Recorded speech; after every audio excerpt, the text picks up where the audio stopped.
10장 29절부터 32절까지.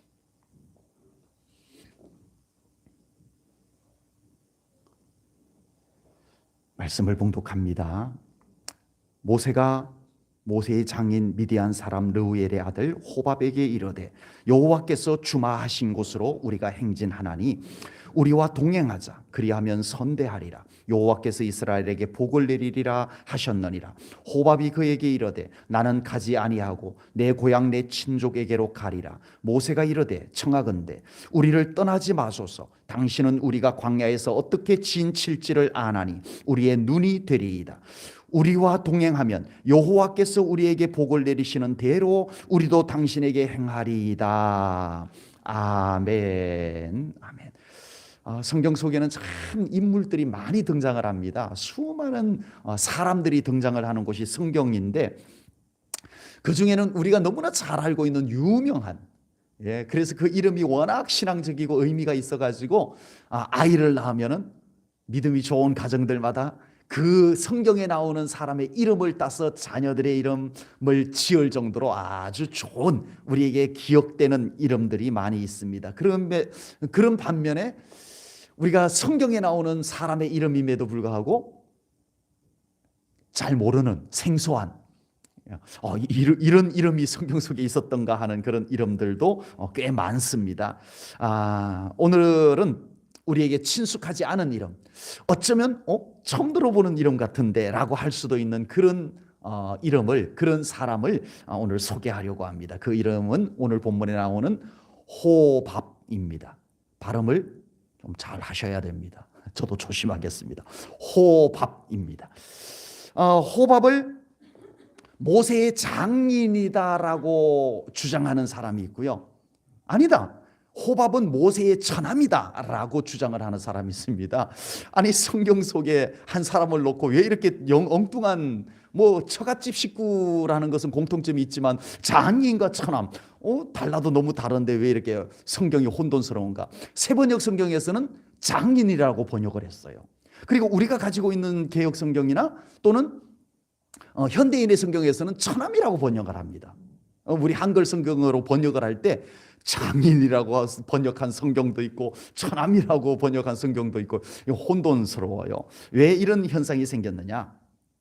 장인 혹은 처남이라고 하는 이 단어, 원어는 호텐이라는 단어를 쓰는데, 호텐이라는 이 원어의 단어가 장인 혹은 처남 이런 의미를 딱 정해준 단어면은 문제가 안 되는데, 이 호텐이라고 하는 단어가 처갓집 남자 이런 의미를 담고 있어요. 그래서 처갓집 남자면 장인이 될 수도 있는 거고 처남이 될 수도 있는 거고, 그래서 이런 혼돈이 생긴 겁니다. 그래서 저는 이 문제를 갖고 그렇게 많이 고민하려고 하지 않아요. 이렇게 전체적인 윤곽을 보면은 처남일 가능성이 높습니다. 이걸 갖고 중요한 주제도 아니고 해서 많이 고민을 할 필요는 없을 것 같습니다. 이스라엘 백성들이 애굽에서 나온 후 2년의 시간이 흘렀어요. 그동안에 시내산 앞에서 하나님께서 강림하셔서 이스라엘 백성들에게 십계명을 주시고 율법의 말씀들을 쭉 주셨어요. 그리고 이제 드디어 믿음의 준비를 하고 가나안을 향해서 다시 출발을 하게 됩니다.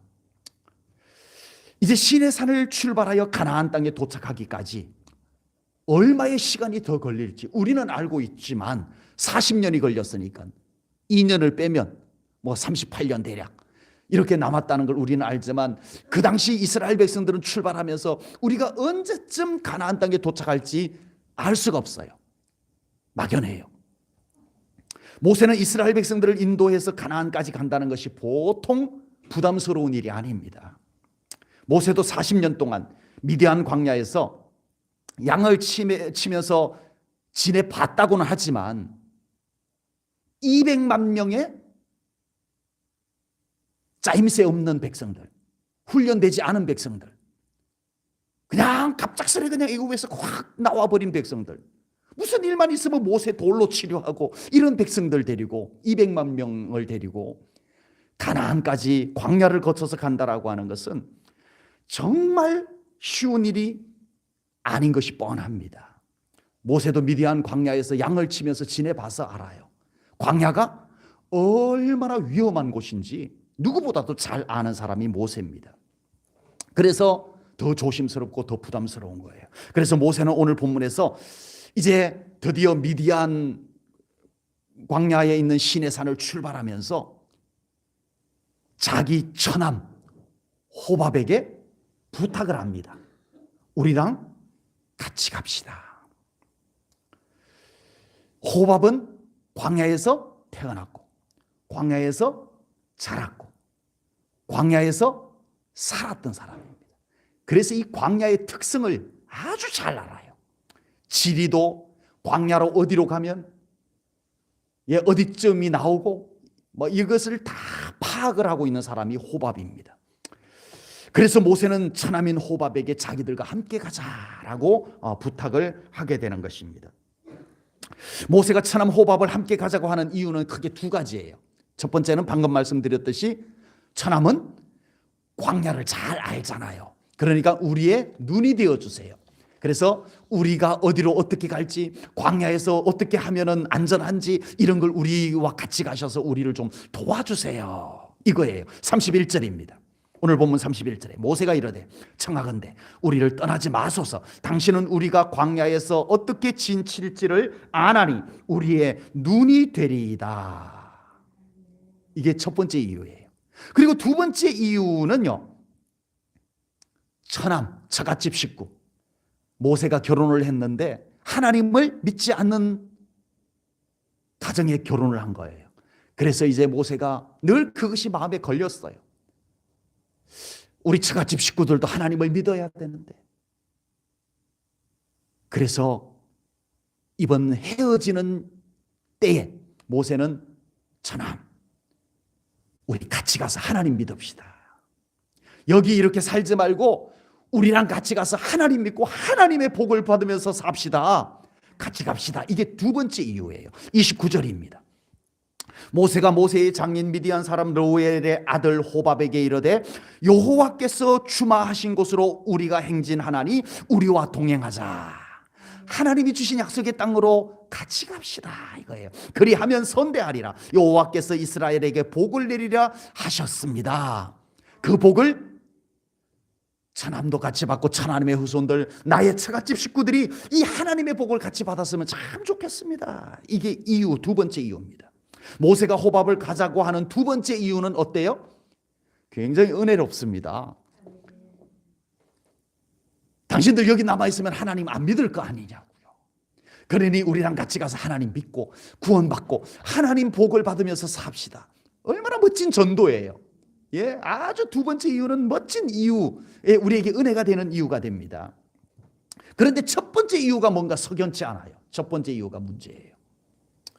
이미 하나님께서 이스라엘 백성들을 인도해 주마고 약속해 주셨어요. 하나님이 내가 너희들을 다 함께 하면서 내가 너희들을 다 인도해 줄 거야. 걱정하지 말고 가거라. 내가 너희들을 인도한다는 표시로 뭐를 보여주셨어요? 내가 너희들을 인도한다는 표시로 낮에는 구름 기둥, 밤에는 불 기둥. 직접 하나님이 그걸 이스라엘 백성들 앞에 보여주셨어요. 그런데 갑자기 모세가 하나님의 그 약속 있는데도, 하나님의 그 인도하심이 있는데도 호밥 인간에게 우리 좀 도와주세요. 우리가 광야에서 어떻게 지내야 될지 잘 몰라요. 처남이 와서 좀 우리 좀 도와주세요. 이러고 있는 거예요. 여러분, 모세가 처남 호밥에게 함께 가서 도와달라고 요청한 것은 하나님을 온전히 신뢰하지 못해서 그런 것이 아니라고 하는 것입니다. 모세는 여전히 하나님께서 함께 하심을 믿었고 하나님의 인도하심이 아니면 안 된다는 확고한 믿음이 모세에게는 여전히 분명하게 있습니다. 그럼에도 모세는 인간으로서 최선을 다해야 될 것, 최선을 다하겠다는 것입니다. 그거예요. 우리 제일전원교회 성도님들에게 자신 있게 질문을 드리겠습니다. 하나님의 은혜면 충분합니까? 네, 이럴 줄 알았어요. 네, 저는 이 질문을 하는 것이 전혀 두렵지도 않고 어색하지도 않습니다. 왜냐하면 우리 주님의 은혜로 충분합니까? 이 질문이 나가면 우리 성도님들 모두가 큰 소리로 머뭇거림 없이 아멘 하실 것을 저는 확실히 믿고 있기 때문입니다. 그것이 그냥 입으로만 하는 것이 아니라 우리 성도님들에게 그런 믿음이 있어서 그런 대답이 나온다는 것도 제가 알고 있습니다. 그런데 저는 이 질문을 할 때면 조심스럽습니다. 우리는 주님의 은혜로 충분하다는 이 믿음에 있어서는 조금도 흔들림이 없다는 것을 알지만, 혹여 우리의 믿음이 주님의 은혜로 충분합니다라는 믿음 때문에 나는 아무것도 안 해도 돼, 이 모순에 빠질까 봐 조심스럽다는 것입니다. 우리의 믿음은 주님의 은혜가 아니면 살아갈 수 없습니다라는 분명한 믿음의 고백이 있어야 돼요. 아멘. 그럼에도 우리는 내가 할 수 있는 최선은 다하는 신앙의 모습이 우리들에게 또한 필요한 줄로 믿습니다. 하나님의 도우심도 우리의 순종을 통해서 이루어지는 거예요. 우리가 가만히 있기만 하는데 하나님이 그냥 와서 도와주시는 것이 아니라 우리가 순종을 하는 그곳에 하나님의 도우심이 역사합니다. 아멘. 내가 순종하지 않으면 하나님의 도우심의 역사가 일어나지 않아요. 우리가 주님의 은혜도 우리가 믿음으로 움직이는 곳에 주님의 은혜가 임합니다. 믿음으로 행하지 않으면 주님의 은혜도 우리 것이 될 수가 없어요. 그래서 야고보서 성경에서는 온통 행함 있는 믿음이 되어라, 행함 있는 믿음이 되어야 한다, 행함이 없는 믿음은 죽은 믿음이다, 이것을 수없이 말씀하셨던 거예요. 그러므로 우리는 늘 최선의 삶을 살아가야 됩니다. 하나님의 은혜는 분명해요. 우리가 하나님의 은혜를 믿지 못해서가 아니라 하나님의 은혜는 우리가 믿음으로 최선의 삶을 살아가는 곳에 임한다, 이 믿음 때문에 그래요. 내가 할 수 있는 최선을 다할 때 그곳에 하나님의 도우심이 임하는 것입니다. 내가 할 수 있는 최선을 다할 때 그곳에 주님의 은혜가 이루어지는 거예요. 이스라엘 백성들이 광야에서 인간의 힘과 방법으로는 도저히 먹을 것을 구할 수 없을 때, 그때 하나님께서는 어떻게 해주셨어요? 니들이 알아서 해, 이러지 않았습니다. 하나님, 우리가 알아서 할 수 있는 것이 0% 없습니다. 그때 하나님께서 그들에게 만나를 내려주셨어요. 맞다, 니들이 할 수 있는 것이 없구나. 그러니 내가 이때는 하늘의 양식 만나를 내려줄게 하고 만나를 내려주셨어요. 예, 그 만나가 지금도 내려온다는 거 알고 계세요? 예, 새벽마다 믿음으로 바깥에 문을 열고 딱 나가면 만나가 소복 내려 있는 것 지금도 거두어 드리고 계시. 새벽 예배 마치고 집에 딱 가니까 문 앞에 만나가 소복 믿음의 바구니에 담겨져 있고, 이러면 얼마나 좋겠어요. 또 순진하게 진짜 우리 목사님 집에는 맨날 만나가 내려오나 보다 이러고 믿으시는 분이 계실까 봐. 그쳤어요. 어느 날 만나가 그쳤는데 그 만나가 그친 장소, 그 만나가 그친 때가 의미가 깊어요. 여호수아 5장 12절입니다. 또 그 땅의 소산물을 먹은 다음 날에 만나가 그쳤으니 이스라엘 사람들이 다시는 만나를 얻지 못하였고 그 해에 가나안 땅의 소출을 먹었더라. 만나가 언제 그쳤어요? 하나님 참 좀 계속 내려주셨으면 참 많은 사람들이 하나님 잘 믿었을 텐데, 지금도 주일 예배 딱 드리고 집에 가면은 만나 딱 담겨져 있고 이러면은 정말 좋겠는데 그쳤어요. 그 그친 때가 이제 가나안 동편 모압 땅 근방에 딱 도착을 하니까 그 요단강 근방이다 보니까 땅이 기름져요. 그래서 땅의 소출들이 이제는 얼마든지 인간의 힘으로 거둘 수가 있는 곳이었고 때가 그랬던 거예요. 그래서 하나님께서 이제는 니들이 할 수 있는 것, 이제 니들이 최선을 다해라. 그러면 니들이 하는 그 일들 위에 내가 복을 줄게. 계속 만나를 내려주셨으면 어떻게 됐을 것 같아요? 참 좋았을 것 같지만 그렇지 않았을 수도 있어요. 그래서 하나님께서는 우리로 하여금 최선을 다할 수 있는 것은 최선을 다하라고 하나님께서 하셨다라고 하는 사실입니다. 우리가 믿음으로 이 세상을 살아가다 보면 때로는 하나님의 구름 기둥과 불 기둥과 같은 인도하심이 필요할 때가 있어요. 그렇죠.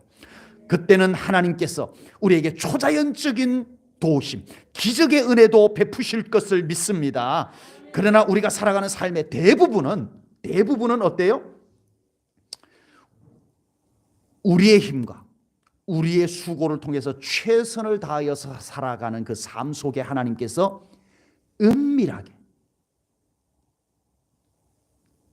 어떤 때는 도와주셨는지 도와주시지 않았는지 모르는 사이에 하나님께서 우리를 돕고 계심을 분명히 믿습니다. 우리는 때로는 호박과 같은 사람이 되어서 누군가에게 도움이 필요할 때 우리는 도움을 나누어 줄 수 있는 삶도 되어야 됩니다. 예, 우리가 살아가면서 정말 기도해서 알아서 살아가세요 이러지 말고, 하나님이 나를 통해서, 우리 지난 다니엘 기도회 때 금요일 저녁에 봤죠. 한 젊은이가 사고로 완전히 몹쓸 삶이 되어버린 거예요. 이 몸을 그 건장했던 청년이 휠체어 타고 오른손도 이게 다 안 움직여지고 왼손으로 겨우 이렇게 컴퓨터를 만지고, 이런 삶이 되었는데 그 제목이 뭐였어요? 나는 사랑받기 위해서 태어난 사람 아니었어요. 나는 사랑하기 위해서 태어난 사람. 그 제목을 가지고 나왔더라고요. 여러분, 하나님이 나를 통해서 하실 일들이 많으신 것을 믿으시기 바랍니다. 나는 아무것도 할 수 있는 게 없어요 라고 하면은 잘못된 거예요.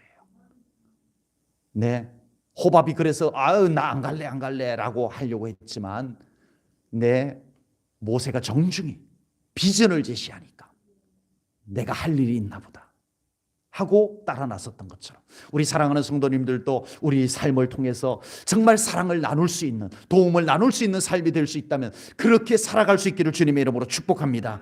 그리고 하나님께서 우리를 도우실 때 누군가를 통해서 도우실 가능성이 많아요.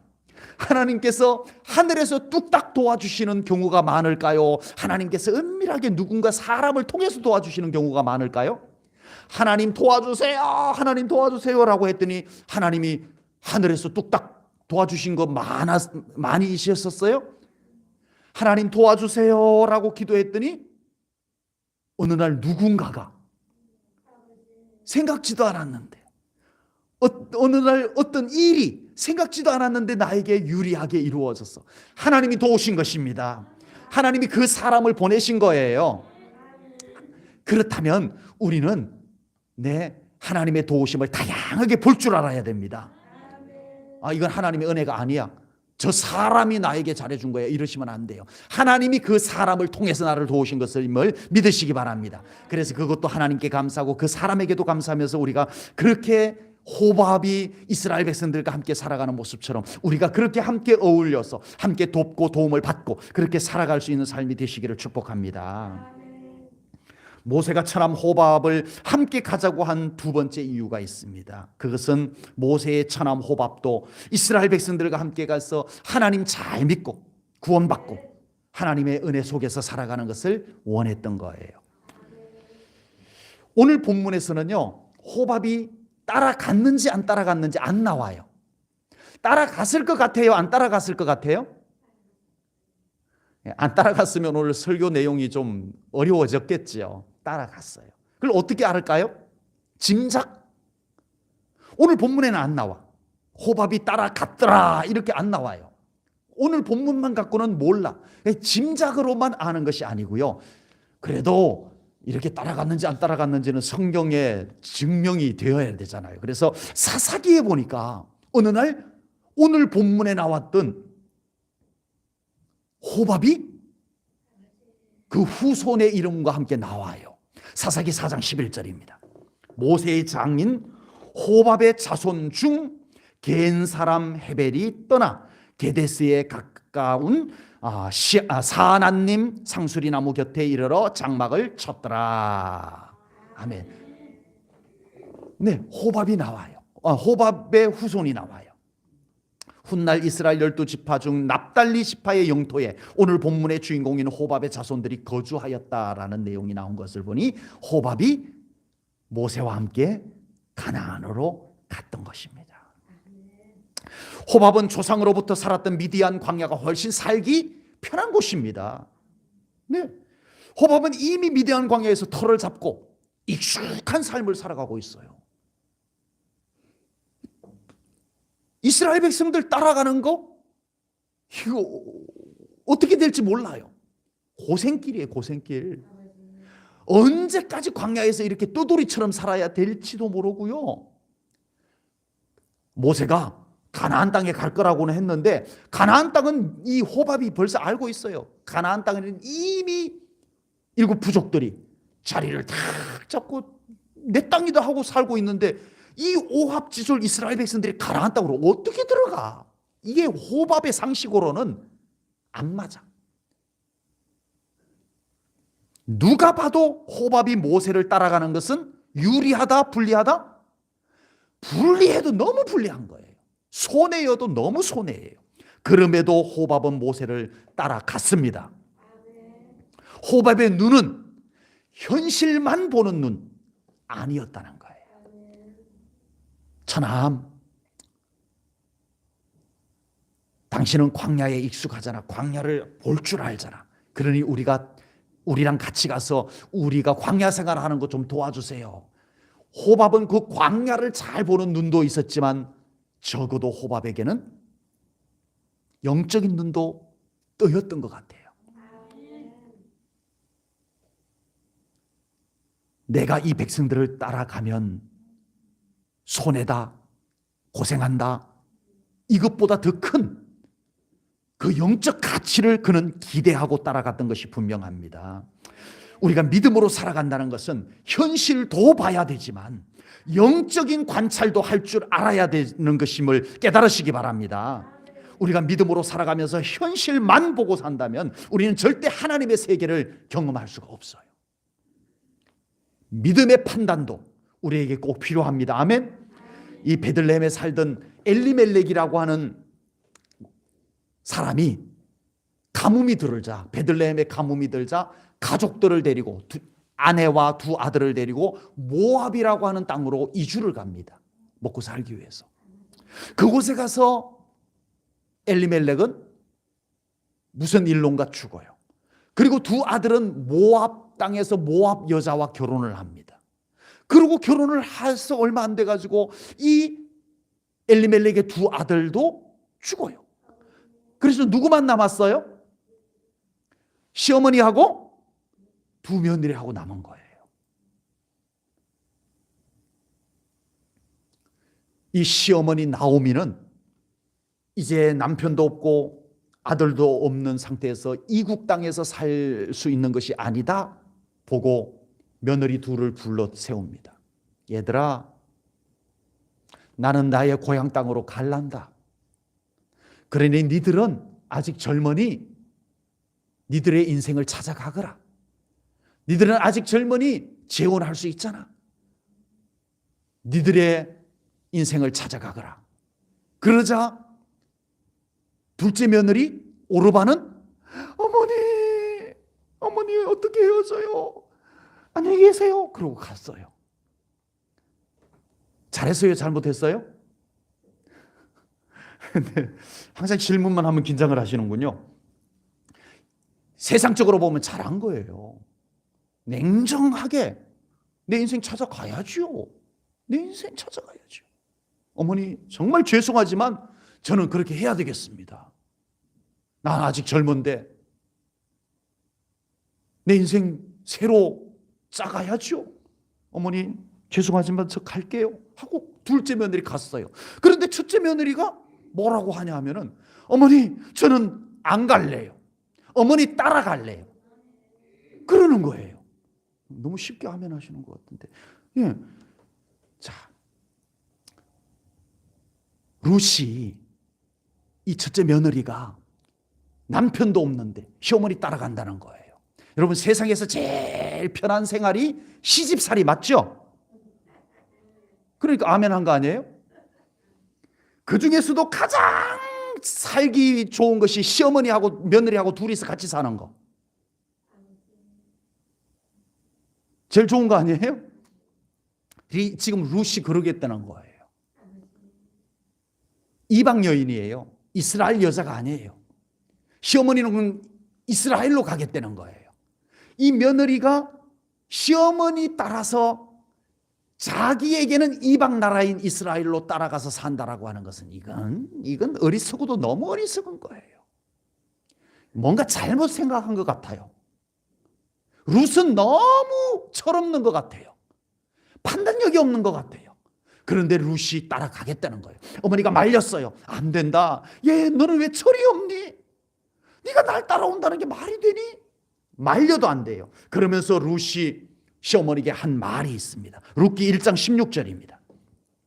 룻이 이르되 내게 어머니를 떠나며 어머니를 따르지 말고 돌아가라 강권하지 마옵소서. 어머니께서 계시는 곳에 나도 가고 어머니께서 머무시는 곳에서 나도 머물겠나이다. 어머니의 백성이 나의 백성이 되고 어머니의 하나님이 누구의 하나님? 나의 하나님이 되시리니. 룻이 어머니를 따라가야 되는 이유, 만약에 현실만 놓고 생각한다면 오르바가 현명해요. 현실만 놓고 본다면 따라가지 말아야 돼요. 그러나 룻은 이제 결혼을 했는데 하나님을 믿는 가정의 며느리로 들어왔어요. 처음에는 들어와 가지고 우리 시집 식구들이 다 믿는 하나님이니까 나도 따라 해야지 하나님 하면서 그냥 하나님 앞에 예배드리고 따라서 기도하고 그러다가 어느 순간부터 이 룻은 시집의 하나님이 아니라 이제는 나의 하나님이 된 거예요. 어느 날 이제 남편도 죽고 시어머니가 부릅니다. 나 고향 땅으로 갈란다. 이 이국 땅에서는 내가 하나님을 마음대로 믿기도 어렵고 그래서 나는 고향 땅으로 가려니 니들 인생 찾아가라. 그 순간 룻이 생각합니다. 현실을 놓고 보면 어머니 말씀대로 안녕히 계세요 하고 내 인생을 찾아가야 되는데 이 안에 놓칠 수 없는 것이 하나가 남아있는 거예요. 만약에 내가 시어머니를 따라가지 아니하고 내가 내 인생 찾아간다면 내가 지금 만난 하나님은 나는 어떡하지? 나는 이 하나님을 어떻게 해야 되지? 그 순간 이 룻에게는 다른 모든 계산이 필요가 없었어요. 시어머니 따라가야 된다. 그래야 내가 만난 하나님을 계속 믿을 수 있다. 이 한 가지를 붙잡을 수 있었던 거예요. 오로지 하나님 때문에, 오로지 믿음 때문에, 오로지 영적으로 유리한 것 쪽을 선택한 룻이었다라고 하는 사실입니다. 오늘 본문의 호밥도 그리고 룻도 그들은 현실적인 계산법만 가지고 계산을 하지 않고 영적인 계산도 해보았던 거예요. 그랬더니 하나님과 함께하는 인생이 훨씬 더 중요하다, 값지다, 이걸 깨달아 알았던 것입니다. 그리고 우선은 험난할지라도 하나님께서 계시는 그곳으로 나는 가리라, 이 믿음의 선택을 했던 겁니다. 모세는 처남인 호밥에게 이렇게 말하지 않았어요. 처남이잖아. 당신 여동생을 위해서라도 좀 도와주세요. 이러지 않았다는 거예요. 모세가 호밥에게 함께 갑시다라고 말할 때 처남이잖아. 처남이면 좀 도와줘야 되는 거 아니야? 이러지 않았다는 거예요. 하나님이 계시는 곳으로 함께 갑시다. 이랬다는 거예요.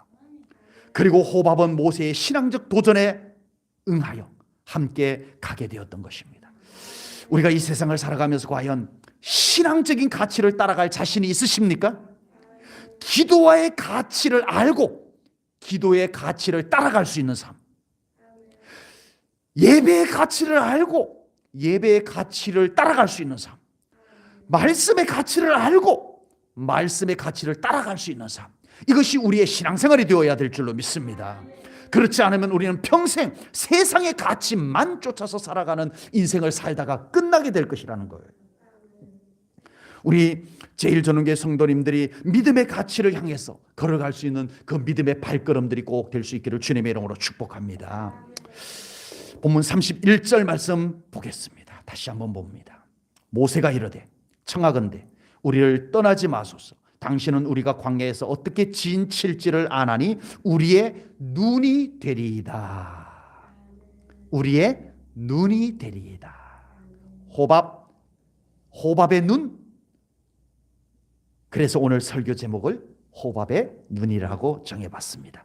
호밥의 눈은 두 가지 눈입니다. 하나는 광야를 현실을 살필 줄 아는 눈과, 그리고 또 다른 하나는 영적인 눈, 영적인 가치를 볼 줄 아는 눈을 가졌다라고 하는 겁니다. 하나님께서 우리 제일전능교회 성도님들에게 호밥의 눈을 주시기를 주님의 이름으로 축복합니다. 특별히 이제 창창하게 인생길을 걸어가야 하는 우리 믿음의 자녀들, 자손들, 제가 가능하면 우리 성도님들 기도할 때 새벽에 우리 이곳에서 우리 성도님들을 기도할 때 우리 성도님들을 위한 기도, 어쩌면 우리 성도님들을 위한 기도 그 이상으로 우리 성도님들의 자녀 자손들을 위해서 기도를 많이 하는 것 같아요. 그게 너무 소중하기 때문에 그렇습니다. 오늘 이 말씀을 보면서 우리 앞으로 창창하게 인생길을 걸어가야 되는 우리 사랑하는 성도님들의 자녀들 자손들의 특별히 호밥의 눈을 가질 수 있기를 주님의 이름으로 축복합니다. 그래서 세상을 현실적으로 잘 볼 수 있는 눈도 가져야 돼요. 요즘은 세상에서 정신을 차리지 않으면, 세상을 정확하게 꿰뚫어 볼 줄 모르면 세상에서 살아남기 어려운, 눈 뜨고 고백하는 세상이 되어버렸어요. 정신 안 차리면 살아갈 수 없는 그런 세상 속에서 살아남을 뿐만 아니라 당당하게 이 세상을 걸어갈 수 있는 그런 인생을 위해서 하나님께서 우리 사랑하는 성도님들에게 뿐만 아니라 자녀들, 자손들에게 호밥의 눈을 주시기를 축복합니다. 그리고 우리 제일전능교회 성도님들에게 영적인 눈도 열어주시기를 축복합니다. 믿음의 세계를 볼 줄 알고 영적인 가치를 볼 줄 아는 그 눈을 우리가 가지고 살아가야 돼요. 현실적으로는 조금 불편할 수도 있고 손해일 수도 있지만 믿음으로 바라보면 그곳에 진정한 가치가 보여서 묵묵히 우리가 믿음의 발걸음을 옮겨갈 수 있는 그런 삶 꼭 되시기를 축복합니다. 이제 호밥은 이스라엘 백성들과 함께 하면서 광야에서 그들의 눈의 역할을 하는 거예요. 호밥은 광야를 볼 줄 아는 눈을 가졌어요. 그런데 어느 날 하나님께서 구름 기둥을 드디어 움직이셨어요. 그러면 이스라엘 백성들 이제 구름 기둥이 움직이기 시작하면 이스라엘 백성들이 장막을 다 걷어서 준비하고 채비를 하고 출발을 합니다. 구름 기둥이 저쪽으로 이제 움직이기 시작합니다. 그럼 어디로 가야 돼요? 구름 기둥 가는 곳으로 가야죠. 그런데 어느 날 호밥이 보니까 저리로 가면 안 되는데, 저기는 물도 없고 저기는 가나안과는 딴 방향인데. 그래서 호밥이 잠깐, 구름 기둥이 그리로 가지만 내가 이 광야를 잘 안다니까, 그것 때문에 내가 왔잖아. 그쪽으로 구름 기둥 따라가지 말고 나를 따르시오. 그러지 않았다는 거예요. 성경 그 어느 곳에도 그런 장면이 없어요. 이스라엘 백성들이 그날 이후로 여전히 구름 기둥을 따라 순종하며 갔는데 호밥이 어느 날 보니까 구름 기둥이 영 엉뚱한 방향으로 가. 그때 호밥이 순종을 합니다. 하나님이 인도하는 곳으로 가면서 그 길에서 자기가 해야 될 일을 찾는 거였어요. 멋지지 않습니까, 여러분? 하나님의 일을 하면서 인간의 눈만 가지고 보면서 가려고 하면 오히려 어려움을 자초할 수가 있어요. 내가 안다니까. 하나님 앞에 엎드려 기도하고 하나님의 감동하심 가운데서 움직이려고 하는데 기도하지 않고 그건 내가 잘한다니까 그렇게 하면 안 되는 거야 이러면 어려움이 생긴다는 거예요. 호밥은 그러지 않았다는 거예요. 광야를 보는 눈을 가지고 있으면서도 하나님이 인도하시는 그 길 속에서 자기가 해야 될 일을 묵묵히 해나갔던 멋진 호밥이 되었던 것입니다. 호밥의 눈은 한쪽만 보는 눈이 아니었습니다. 호밥의 눈은 광야도 볼 줄 알면서 하나님의 인도하심도 볼 줄 아는 두 눈을 잘 가졌다라고 하는 것입니다. 세상은 잘 보이는데 하나님이 잘 안 보인다면 매우 위험한 길을 지금 걸어가고 있을 수도 있습니다. 그렇다고 하나님 잘 보이면서 세상은 깜깜이, 그것도 바람직한 것이 아니에요. 그래서 저도 세상 어떻게 돌아가는지 목사라고 다 필요 없어. 세상 어떻게 돌아가든 다 필요 없어. 그리고 안 보려고 하지 않고 저도 뉴스를 좀 봐요. 예, 세상이 어떻게 돌아가는지 좀 알아야 돼서 저도 뉴스만은 가능하면 안 놓치고 좀 하루에 한 번 정도는 뉴스를 좀 보려고 하는 편입니다. 아무리 바쁘게 살아도 하나님이 잘 안 보인다면 빨리 멈추어서 하나님을 볼 수 있어야 됩니다. 아멘. 그리고 하나님을 온전히 바라본 그 눈을 가지고 우리가 세상을 바라봐야 돼요. 그럴 때 우리는 하나님께서 우리의 인생을 안전하게, 평탄하게 인도해 주실 줄로 분명히 믿습니다. 호밥의 눈을 가지시기를 주님의 이름으로 축복합니다. 기도하겠습니다. 하나님 아버지, 오늘도 귀한 말씀을 통하여 우리에게 익숙지 않은 한 이름이지만 그 이름을 가진 사람이 가졌던 눈을 저희들도 가지기를 원하여 오늘 말씀을 나누었습니다. 하나님 기도합니다. 제일전원교회 성도님들에게 호밥의 눈을 주시옵소서. 그래서 세상도 잘 보게 하시고 또한 아버지 하나님, 하나님을 잘 바라볼 수 있는 이 두 가지 눈을 가지게 하여 주옵소서. 그래서 아버지 하나님, 우리가 이 세상 속에서 믿음으로 걸어갈 때 아버지 하나님, 그 눈을 가지고 세상도 보고 하나님도 잘 바라보면서 믿음으로 온전한 걸음 걸어가게 하여 주옵소서. 그렇게 걸어가는 우리 제일전원교회 성도님들의 인생길이 평탄케 하여 주옵소서. 특별히 우리 사랑하는 성도님들의 가정, 가문의 자녀들, 자손들, 이 험한 세상 속에서 호밥의 눈을 가지고 정말 우리 하나님이 함께하는 걸음으로 걸어가게 하여 주옵소서. 주님께 모든 것 맡겨드리오며 예수님 이름 받들어 기도하옵나이다. 아멘. 아멘. 찬송 부르겠습니다.